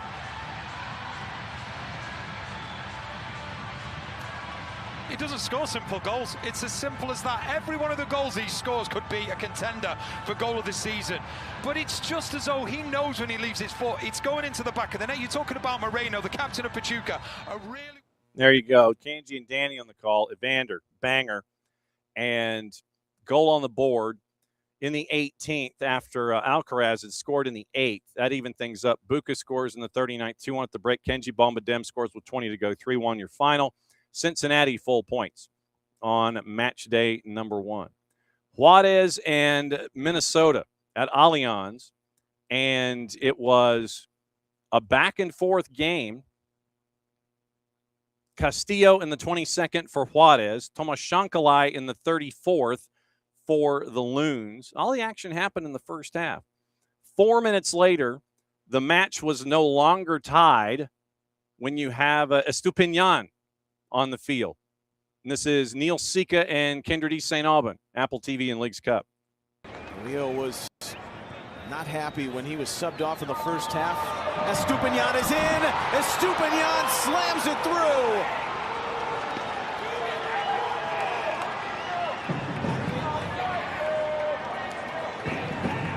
Oh, Oscar has made Minnesota United grouchy. 2-1, Juarez back in front. Another great run up top by Estupiñán, and you talked about his quality. Played at Hull City for quite a bit. And you can see, look at the run here, watch the movement. He just eyes his moment, his opportunity. And the chemistry, right here, look at him behind. And a great ball by Denzel Garcia to just match that moment, to match the opportunity. So that was 2-1, and that was your final. So you end up with a team on the road, Team 23, knocking off Team 13. Loons now have some work to do for the rest of their early stage 1, I guess we call it. So Juarez with the Duke, and they get the win at Allianz. Then on the board, after a long rain delay, and full disclosure, but this is going to be Nate Bacady, Devin Kerr. The game was pushed back, I want to say an hour and a half, hour and 40 minutes because of rain there at the bank in Uptown. And one of the members of that broadcast team sent me a screen cap of their flight out of Charlotte this morning, heading here to transfer to parts unknown. That meant that they had to be at the airport a little before 5 a.m. for a match that really didn't start in earnest until about 8:45. And that meant that the match itself wasn't over until about 11, which meant you probably left the building close to midnight, which means at that point you probably should have just headed to Douglas and just napped in the concourse and gotten ready to board a plane. And then you'd have had breakfast at Hartsfield-Jackson International Skyport and 5-minute oil change before you head to parts unknown for match number 2. So, and I'm guessing maybe it was South Florida for a match tonight. We'll find out. But Nate Bacady, Devin Kerr, late start for them. Team 12 in Charlotte, Team 29 in Pumas, and figured we'd have a little fun and figure out what goal we wanted to focus on in this one. And you can never go wrong with the mayor of Charlotte, Brant Bronico. Once again, Nate Bacady, Devin Kerr on Apple TV. High into the air, into the penalty area it goes. Goodwin tries to bring it down, has a shot, it bounces around and into the net. Well, Charlotte put it in a dangerous area, and they get their reward. 27 minutes in, the home side up 1-0.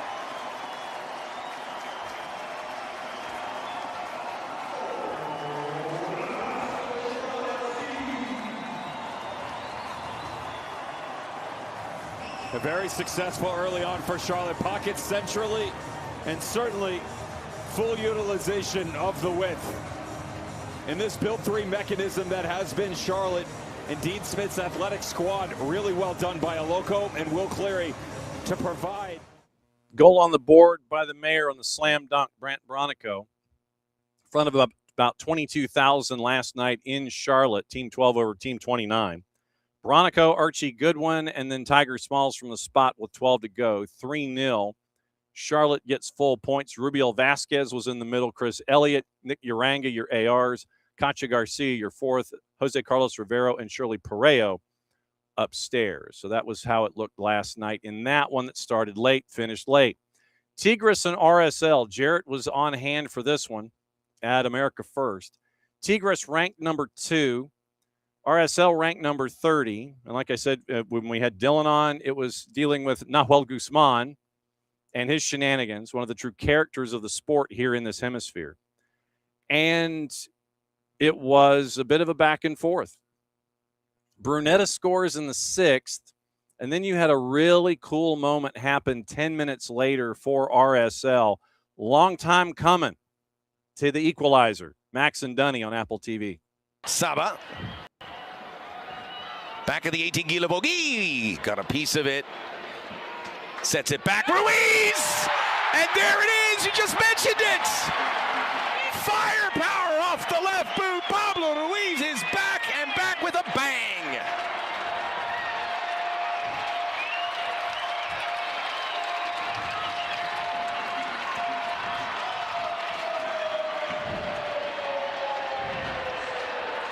Well, you can see the emotion on this man's face, Max. These last 3 seasons have been hell for Pablo Ruiz. He was the guy. And so Pablo Ruiz scores, and that was the equalizer in that match. They go to pens. Zach Booth hit the post. Tigres convert in the bottom of the 6th, and they go on to win it 6-5 in PKs. But Pablo Ruiz gets a goal for the first time in, I want to say, almost 3 years. Fantastic stuff there for Pablo Ruiz. And RSL gets a point. Tigres gets 2. And you heard early in the highlight package, Sabalob Janidze, 76 minutes, 11 of 18 passing, including one of the cutbacks that set up the goal.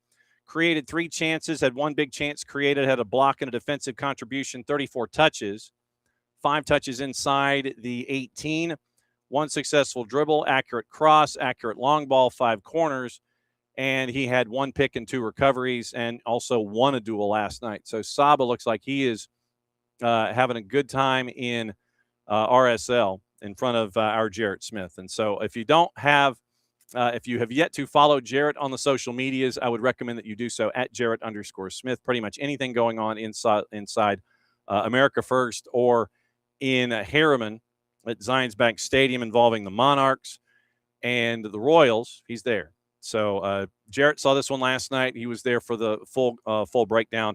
Team 2 gets the extra point, knocking off RSL at Team 30 by the final of 1-1 after 96-5 in PKs. Then, late night, as we mentioned, Team 34, Atlante, because they didn't exist last year, they got to take on Vancouver, Team 9, and this one did not go a direction that was anticipated.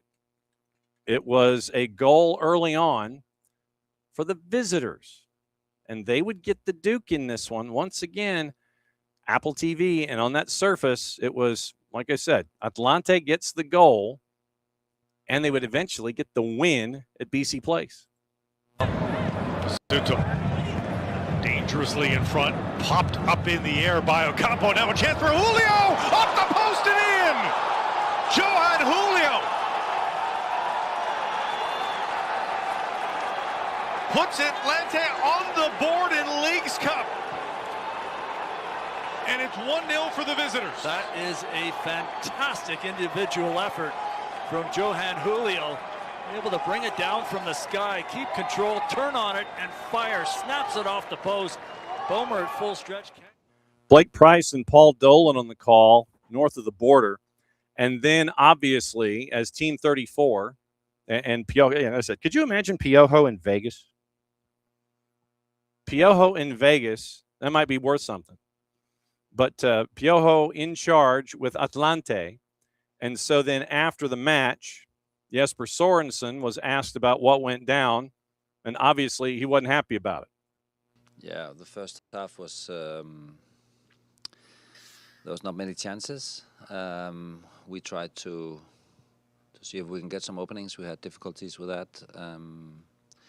We knew that they would play direct and go for the counter. We didn't give much away. They had a big chance, and then they took it was a great strike from them on the goal, and we overcommitted, but he turned and did well. And then in the second half, I think that we pushed a little bit more, and the game got more open. Of course, we had to chase and had some created the opportunities we needed, but we also gave some big opportunities away. So it was we had to. Chase and with the clock running down, it was a little bit too stressed in some moments, but on the other hand, we also had the opportunities we needed. What's the mindset of the team now going into these next 2 League Cups matches, knowing that you most likely have to get maximum points to advance to the knockout stage? It's that we're going for a win in the next, and then we have to see the last one. The Mexicans team, we played them many times, and they are different to play than a lot of the MLS teams, and we will go for the win Friday, and we have to see how it plays out. So that is Jesper Sorensen, and he knows that that his back is against the wall if they're going to try to make it into the knockouts. So we will see what it looks like there with those two. Now let's get you into tonight, and we got a lot of stuff to get into with tonight. And once again, we still don't have any ref assignments, so I have no earthly idea who's going to be in the middle for these until we actually see who it is. Not posted. So let's run down what we got, and we'll give you juice boxes and everything that's attached to the matchups tonight. And we will, like I said, we'll lay it all out for you and get you ready for the rest of the day, plus all of the gossip, rumor, and innuendo that we have going on in and around the planet. Now, 7:30, which means basically 7:40, and that is once again on Apple TV. And this one, Miami team number 7 up against Atletico San Luis at New Stadium, 7 versus 33 in the rankings. And if you're even remotely interested in trying to get in the door at New tonight, what you need to know. Oh, wow. Actually, that's not bad. If you want to get in the door, go. Section 235, get-in price, $31 tonight. That's high end zone at New, but nevertheless, it's a get-in. $31 get-in, then you go into 33 and 35 and so on and so forth. But, yeah, get-in price, Section 235, it is $31. So if you're interested, go. Obviously, no real surprise in the juice boxes. Messi and friends of mine is $278. Atletico de San Luis is a plus 550, and your draw is a plus 475. 740, Monterrey and the purple team. Monterrey is a plus 140. Purple team a plus 163, and your draw is a plus 275. 840 Eastern, Nashville hosting Club Leon at a minus 118. Draws a plus 270. Leon a plus 300. FCD a minus 116, draws a plus 290. Querétaro is a plus 270. 10:10 Eastern time, which probably means, considering that this is not a strictly Apple TV match, Apple Unimas FS1, it might be one of those 10:20s. Team 1 Toluca, Team 15 Seattle, Apple TV Unimas and FS1. This matchup Toluca heavy favorite at a minus 345. Seattle is a plus 900. Your draw is a plus 450. 1040 back on Apple. It is number 10 ranked LAFC, number 21 ranked Chivas. That one is at 1040 Eastern time. LAFC is a plus 200. Chivas a plus $1.25. Draw is a plus 250. Getting you into your rankings of these particular teams. Miami's at 7. Atletico de San Luis at 33. Monterrey at 11. Purple team's at 19. Nashville's at 16. Leon's at 28. FC Dallas at 25. Querétaro 31. Toluca top ranked taking on number 15 Seattle. LAFC at number 10 taking on Chivas at BMO, and they are ranked number 21. Remember, this is last year's standings creating this year's rankings because Philadelphia is ranked number 5. And they host Cruz Azul tomorrow night. That is your non-Apple exclusive match early.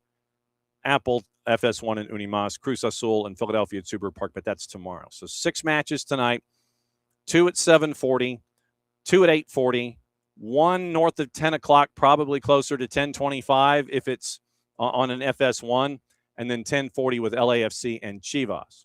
So to let you know about how things could go tonight, for Messi and friends, no Luis Suarez because of the 6-match suspension because of what happened in the matchup against Seattle last year. No Reguilon out with a hamstring. No Berterame out with the head injury he suffered in the last match. No Gonzalo Lujan. No Maxi Falcone. No Tadeo Allende. So 6 of those not in. So you could have Rocco Rios Novo in net, a back 4 of Noah Allen, Mikael Caicedo, and Fricio Caicedo and Facundo Moura. Yannick Bright, Casemiro, Rodrigo De Paul, Silvetti, and you could have Silvetti, Daniel Pinter, and possibly you could have, say, David Ruiz in the midfield, David Ayala, something like that. So it would be, and Messi probably will be on the bench in this one to start. So we'll see what it looks like at New Stadium, but that's how it's going to play out against the visitors tonight, Atletico de San Luis, who probably are going to come at you in a 3-5-2. So that's a lot of folks out for Messi and friends tonight at New Stadium. No Esteban Andrada for Matias Almeida tonight, and no Orbelin Pineda, who is out for a few weeks. For the purple team, it is no Gervais, no Nolan Miller, no Martino Hayda. Probably Martin Perron's probably going to have Griezmann and Ellis up top in this matchup. Dallas and Querétaro for Eric Quill, no Daniel and no Ramiro tonight. So his choices will be interesting in his 3-5-2. And Peter Musa and Logan Farrington up top in his attack. Nashville and Leon once again at 8:40 for BJ Callahan. Alex Muil, Christian Espinosa, Patrick Yazbek. No activity from them tonight. And obviously you're probably going to have Schwacke in net because Joe Willis is still trying to recover from injury. Toluca and Seattle. Seattle is dinged up. Areola, Saylor, Yamar, Jordan Morris, Christian Roldan, Nikola Petkovic obviously out for the year, and then Pedro de la Vega. So what does this lineup look like? Obviously, we'll get to talk to Nico Moreno about it tomorrow. Obviously, Andrew Thomas in net. Back 4 is probably Nuhu, Stuart Hawkins, Kim Key, and Paul Areola perhaps. Peter Kingston and Snyder Brunel. Rothrock, Rusnak, Jesus Ferreira, and Osaze de Rosario. So keep an eye on those tonight and how it looks. Do you get KKR at the back? Maybe. Danny Musovsky starting up top? Maybe. Sebastian Gomez. Seattle will be an interesting test case, and we'll talk to Nico about it tomorrow. LAFC and Chivas for Marc Dos Santos, Sergi Palencia, out. Obviously, Igor Jesus out for a while. No Santi Sandoval for the visitors, and Gabriel Milito for Chivas. So that's your rundown of what to keep an eye on, what to watch for, what to watch, who to watch it, and how to watch it, at least from a Leagues Cup perspective. But looking at everything else that's going on the TVs today, how about from our friends at Fanatis, fntz.co/soccer down here. That link is important. Helps us out, helps you out, helps them out to add to the streaming services and the networks and a lot of the places in South America that you might not have known that you could watch on a regular basis, but you can through Fanatis at fntz.co/soccer down here. TVV in Venezuela, TIC out of Argentina, CDO Plus out of Chile. It is Liga 1 Max Pro out of Peru, ties to Tigo Sports, a lot of the A and B divisions, ties to CATV. With TIC, you get the Copa Argentina, you got Libertadores and Sudamericana kicking back in, so you got that as well. You get all the BNs, which means you get WAFCON, which is going on right now. You get all of the African continent tournaments, whether it is a U tournament chasing after World Cup berths, regardless of age group. You get the Champions League, you get AFCON, you got WAFCON going on right now. In the league play in Europe, in addition to Middle East and North Africa, you get the French League, the Turkish League, and the Polish League from BNs.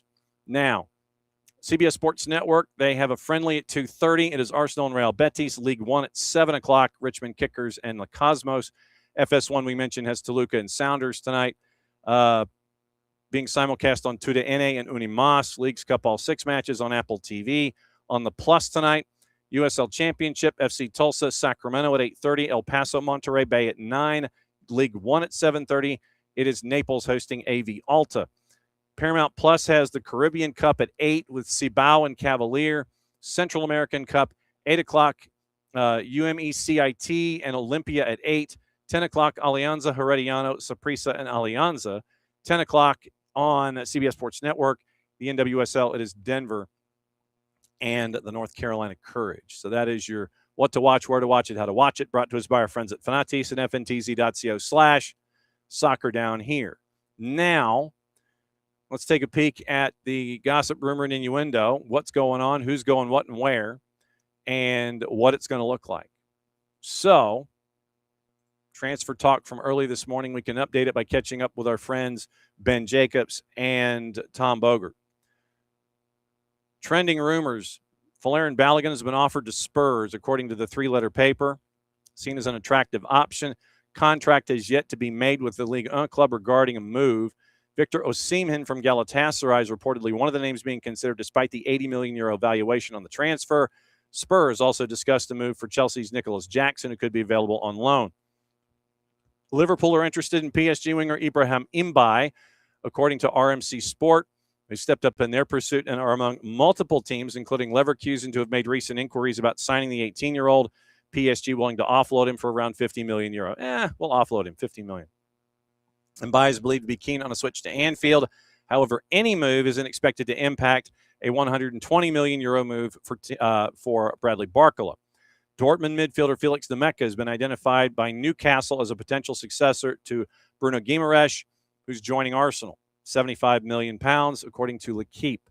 Discussions ongoing, both clubs, over a move that could cost up to €100 million. Demeka, who is a standout performer for Germany in the World Cup, linked with United and City. Magpies pressing hard to sign. Forest keen on Tiani Reinders from Manchester City, according to the 4-letter paper. Reported to be open to a move to City ground with talks ongoing regarding a £55 million deal. 19 Premier League starts last year, one of several names on Forest's short list. Sporting defender Ousmane Diomande, Chelsea striker Liam Delap, also wanted by Oliver Glasner. United informed by Newcastle left back Lewis Hall's unavailable for transfer this summer, according to Team Talk. Number 1 priority for United, by the way. Looking for a long-term replacement for Luke Shaw, planning to move for Dorgu as well. However, Magpies view Hall as a cornerstone of their new project, dismissed any idea of him leaving. Chelsea open to parting ways with Tosin Adarabioyo amid interest from Como, according to Team Talk. Blues aiming to trim their squad to allow them to make further moves. Coventry, Ipswich, and Hull also linked. The 3 minnows, interesting. 16 league appearances last year. And Stamford Bridge open to loan offers despite their preference of a permanent deal. We mentioned yesterday, Jason also did in Morning Espresso, which you can pick up by going to soccerdownhere.net and subscribing. You'll see a pop-up window, put your email address in, and you get your Morning Espresso, which is everything that's on Jason's mind on a daily basis. Completing signing for Manchester City forward Carolyn, club record deal, €1.5 million euro. Real Madrid set to meet with Vinicius Jr.'s reps this week to resume contract renewal talks. ESPN reported Monday that they'd offered an improved package of around €22 million a year, and the player's demands are 30. Other rumors: Chelsea not exploring a move for Porto keeper Diogo Costa, despite reports. Real Madrid positive recent talks with Leipzig regarding a €122 million move for Yan Diomande. That's from Philip Heinz. I believe there's an update. Don't quote me. We'll get there in a sec. Manchester City made direct contact with the reps of Chelsea winger Pedro Neto. That's from Fabrizio Romano. Also from David Ornstein at The Athletic, Spurs remain interested in Cody Gakpo and Savinho. Gazzetta, AC Milan, Mexico international striker Santi Jimenez on the radar of Lazio. Marca has Real Madrid attacking midfielder Franco Mastuantuono set to join Fiorentina on loan. Four-letter paper, Middlesbrough closing in on completing a permanent move for Manchester United keeper Radek Vitek. Nicolas Shearer, Villa in advanced talks to sign Atletico de Madrid defender Matteo Ruggeri. Corriere dello Sport, Roma preparing an offer for Atleti's right back Nahuel Molina. Team talks, City finalizing a move to sign Marseille keeper Geronimo Rulli. Fabrizio Romano again. Como reached a verbal to sign Dortmund wingback Jan Couto on loan. €20 million permanent option has been included in the deal. Spurs defender Ashley Phillips on the radar of Middlesbrough, according to Football Insider. Now getting into our buddy Ben Jacobs, who has been banging the keyboard pretty hard this morning. And it's been a lot of different folks. So, Ben, the European leagues have a statement on FIFA developments. Read as you wish. Eva Olid is signing a contract with Manchester United women's side, appointed as head coach on a 2+1, joining from Hearts, where she won the league last year. How do we know? She has a pen hovering over a plastic-bound notebook with the Manchester United crest on it, staring directly into the camera and smiling. So it's close. Mo Salah undergoing his Trabzonspor medical. Looks like it's a 2-year deal if he passes. And how do we know it's a medical? He has 7 electrodes attached to his chest. He's on he's on the treadmill, and the treadmill has stopped long enough for him to give 2 thumbs up with the 7 electrodes attached to his chest. Mikhailo Mudryk back in action for Chelsea after 20 months following the doping ban. We'll find out what his future is. And Luis Figo is joining the ranks and calling for Gianni Infantino to resign as president, saying he has debased the office that he promised to elevate. Lied, deceived, and tried to feather his own nest at the expense of the game he's supposed to serve. Lost the support of his senior staff, closest advisors, vast majority of people who devote their lives to the sport, and even, it would seem, the FIFA Peace Prize winner. It's too late to save his dignity, but not too late to save football. He should go now. Alexander Sefrin wants the EFC to pull all support for the Club World Cup 2029 edition. Has no location, format, or funding model yet. On TalkSport with Ben and Alex Crook, the European clubs are still angry that the 2025 solidarity payment hasn't been paid yet. Alexander Sefrin and Nasser Al-Khalifi are going to meet in Salzburg to discuss a boycott if Gianni Infantino remains, and they'll meet there next week. We mentioned Chelsea not interested in Diogo Costa. The club is happy with their existing keepers and have not made an inquiry. Mo Salah is wearing, before the picture was taken of him with 7 electrodes on a treadmill that had stopped, there's a picture on him, it looks like on a private jet, and he's wearing number 61 for Trabzonspor. Fees agreed is north of €120 million on Yan Diomande. That's what I thought the update was with Ben Jacobs. Hull City have confirmed Greece international Konstantinos Zoulakis has joined from Olympiakos on a 5-year deal. £17 million package. Talk still ongoing for Villa's Leon Bailey. The deal for Diomande, by the way, is pending only board approval, likely to come later this afternoon, Europe time. Club sources currently billing Bruno Guimarães' move to Arsenal as a fixed fee of £75 million. Arsenal had committed to a higher guaranteed payment than the 70 they offered last week, and with preferable payment terms to Newcastle. Yet those close to the player still insist there are some additional performance-related add-ons, potentially taking the deal a bit higher. So that's the latest there on Guimaraes. He's expected to sign a 4-year deal and the possibility of it being a 4+1. Alte Bayindir set to join Celta de Vigo on loan, £3.5 million buy option, full wage coverage along with performance-related bonuses. United also retain a high sell-on percentage if the move becomes permanent. The Radek Vitek transaction, permission to formalize £14 million, and United retain a 35% sell-on and a buyback option. And so that's the latest with that. Pep Chavaria signed with Chelsea, €19 million plus add-ons being finalized. The agreement is close, according to Ben in the overnight. Fulham working on a deal to sign Shea Charles. Fulham and Crystal Palace once again had entered the race. Fulham are in an exclusive window revealed on TalkSport, not done yet. Talks are advancing, and that should cover things overseas. So let's see what Tom Bogert has going on this morning, because Tommy Scoops has been busy with everything going forward. And we mentioned the Xavier Gozo deal, likely in the $15 million range. And Xavier Gozo has made it clear that he wants to go to Europe. So keep an eye there on that. And let's see, I think that is the only one that is attached to that. The latest on Romelu Lukaku, by the way, he did not attend practice this morning. According to Fabrizio Romano, did not show up for Napoli's preseason camp as he's expected to leave this month. Romano said, and this is as of 5 o'clock Eastern time this morning, Atlanta United want to bring Lukaku to MLS, also assessing more options ahead of a summer move.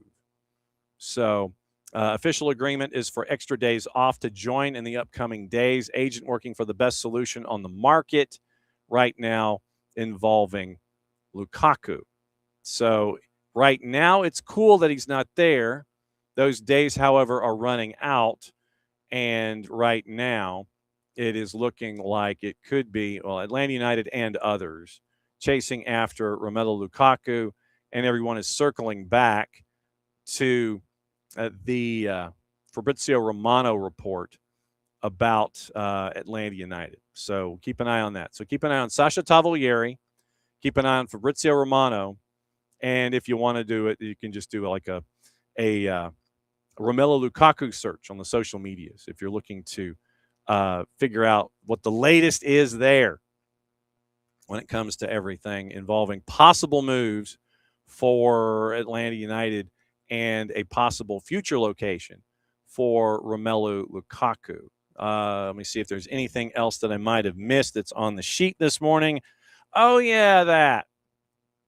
I got to talk about that, and also something involving the NWSL. And for the NWSL, it will be interesting to see what happens with the NWSL, considering they're going to be moving their start time in 2027. They're going to move it up, and it's going to apparently be on Super Bowl weekend. February 11th, 2027, more than a month earlier than any previous opening day. Angel City at BMO, 3 days and 7 miles from Super Bowl 61 at SoFi. NWSL VP of Strategy Carlin Hudson said the league wanted to be a part of the conversation during Super Bowl week rather than compete against it. Early start gives you the opportunity to put a full 30-game schedule, 7 weeks off for the World Cup in Brazil, which runs June 24 through July 25. Previous earliest game in league history, Challenge Cup, March 7 of last year, Orlando and Washington. Preseason now, first week of January, 6 weeks after the championship game, shortest offseason the league has ever had. Neutral Site Challenge Cup, February 6. Regular season closes decision day, October 31. Championship on November 20. League's Board of Governors had floated a proposal earlier in the year to flip the calendar entirely, shifting to a late summer to a late spring finish before the Players Association wasn't too keen on that, playing conditions in cold weather markets. Board scrapped the vote, committed to the current calendar through at least 2030, which makes this early start more than it just being a one-off. It's the reality going forward. MLS shifting to fall to spring. NWSL clubs share stadia. Next year's schedule built with more venue uncertainty. So keep an eye out on all of that. And so that is your NWSL update. But the disciplinary committee in Major League Soccer came out with a note yesterday. I think it was late yesterday afternoon. And they came up with, and Rich mentioned this in the Twitch pitch, about how you had Rich was discussing Atlanta United flopping, and he said, flopping against the Union? What color is the kettle? So yesterday, MLS Soccer came out with 2 judgments out of Disco, and I find them intriguing. I do. I find them absolutely intriguing. So where's my disciplinary maneuvers here? Hang on. It's got to be like in news. So hang on. So news, transfer tracker, reports and transactions, power rankings. I don't need this. I want to get the wording correct. I want to get the wording correct. Crew, by the way, have acquired Chilean forward Gonzalo Tapia this morning. That happened from Sao Paulo. And it is a loan lasting through the sprint season, including a purchase option. 24-year-old Chilean international, 30 plus 10 in 172 matches. Broke through at Universidad Católica, moved to River Plate. Now he's at Sao Paulo. 3 goals, 12 caps with Chile, featured at the 19 FIFA U17 World Cup. So so Isatal is quite pleased with the loan pickup. So Tapia, Bryce Mendez, Eric Bailly. Laurent Courtois is serving as interim coach right now, with Crew sitting 11th in the Eastern Conference. So a pickup on aisle 6 for Crew, and they now pick up another forward. So disciplinary committee came out with an addendum. So notice of suspension. So suspended. So an AME high, 1 caution away from a suspension and a fine. So now I'm going to have to find the email because it's not posted. All right. So a disciplinary committee came out with an addendum to everything yesterday. And it came out about 4 o'clock yesterday afternoon. Tomas Jacob violated the league's policy regarding simulation and embellishment in the 12th minute of Atlanta's match. And then they fined an AME high for failing to leave the field in a timely manner in the 26th after his red card. First point, I'm intrigued that they would pick up Tomas Jacob and not mention a boatload of others that happened during the week and just give you Tomas Jacob. They do give you Dor Turgeman, by the way. Turgeman for embellishment, and Minnesota United found in violation of the mass confrontation policy in the 62nd minute of their match against San Diego. Violated the policy for the first time. Fines issued and to the club and head coach Cameron Knowles. So you get embellishment violation, simulation embellishment for both Tomas Jacob and Dor Turgeman.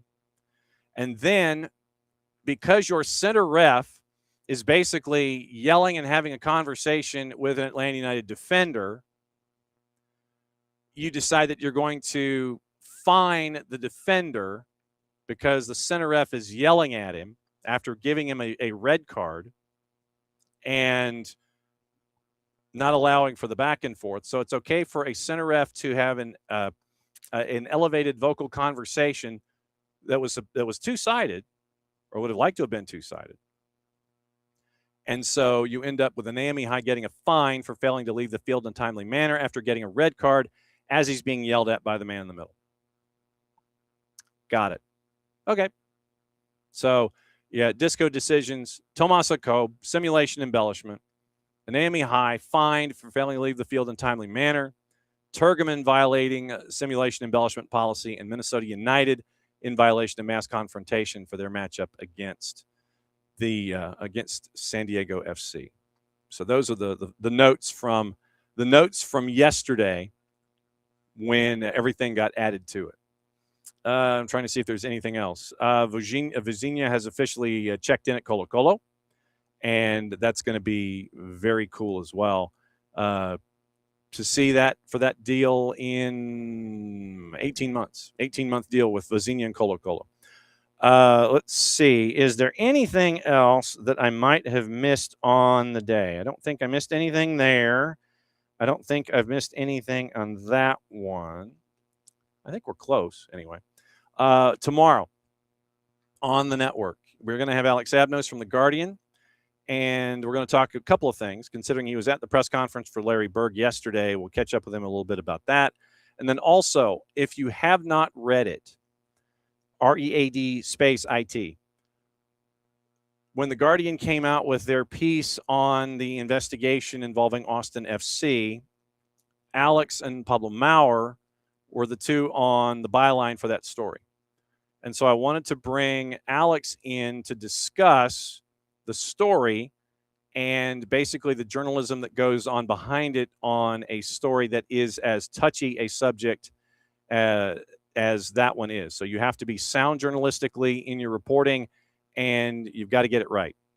So I wanted to bring in Alex to discuss the story, see if there's any update or where things stand, and then piecing it together. I wanted to get into the journalism about the whole thing and go over piecing something like that together that you've got to get right the first time. So Alex Abnos is going to join us off the top tomorrow. The Power Hour is going to be in hour number 2, and we'll go over everything Leagues Cup about 9:30 to 10, and we'll recap everything with news and all that kind of stuff coming up tomorrow morning at 9:05. So morning, David. Morning, Rich. And we're going to block them over here as well, just to we're going to do what the trouble that we got into because I couldn't figure out how to blow up a font. It was, yeah, so we're taking care of it twice. And that way you will definitely take care of it and go from there. All right. So morning, David. Morning, Rich. Morning, Abby. And yes, Abby, I will catch up with you offline. And morning, Alex. And there you go. Thanks for hanging out with us on the Twitch pitch. So tomorrow morning, it's the Power Hour with Nino and Nico in hour number 2. Hour number 1, Alex Abnos from The Guardian going to join us to discuss the Austin FC story. Go read it. That's your required reading for the day to get caught up. So when Alex comes in off opening kickoff tomorrow, we can break it all down and lay it all out for you there. So it's another go round of SDH AM. Thanks to our buddy Bill and Dylan Butler for coming in and breaking everything down Leagues Cup because he had a late night. And that's why I didn't want to keep him. It's always great to see what's on Dylan's mind.